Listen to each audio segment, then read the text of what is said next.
तर राज्यातून या क्षणाची सर्वात मोठी अपडेट। वर्षा बंगल्यावर सीएम एकनाथ शिंदे आणि नवीन खासदारांची महत्त्वाची बैठक सुरू आहे। इंडिया आघाडीच्या कुठल्याही नेत्याच्या संपर्कात न राहण्यासंदर्भात खासदारांना सूचना या बैठकीमध्ये करण्यात आल्या। शिवसेनेच्या वाटेला येणाऱ्या केंद्रीय मंत्रिपदाच्या संदर्भात ही महत्त्वाची चर्चा बैठकीमध्ये झाली आहे। बैठकीत नरेंद्र मोदी आणि एनडीएच्या सत्ता स्थापनेसंदर्भात महत्त्वाची चर्चा करण्यात आली। अधिकची अपडेट घेऊयात आमच्या प्रतिनिधी वैदेही यांच्याकडून। वैदेही, नेमका बैठकीत काय घडलेलं आहे, सविस्तर अपडेट।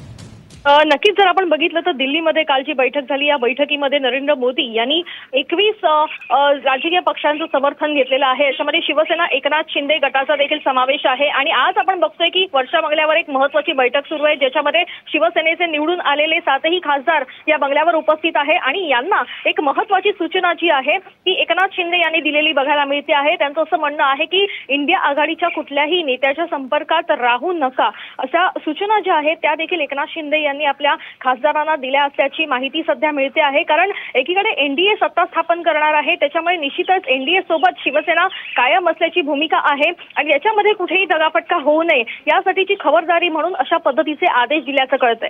निश्चितच धन्यवाद वैदेही दिलेल्या सर्व अपडेट्ससाठी। वर्षा बंगल्यावरती नवनिर्वाचित खासदारांची बैठक झाली आणि या बैठकीमध्ये अनेक महत्त्वाच्या सूचना स्वतः मुख्यमंत्री एकनाथ शिंदे यांनी खासदारांना केल्या आहेत।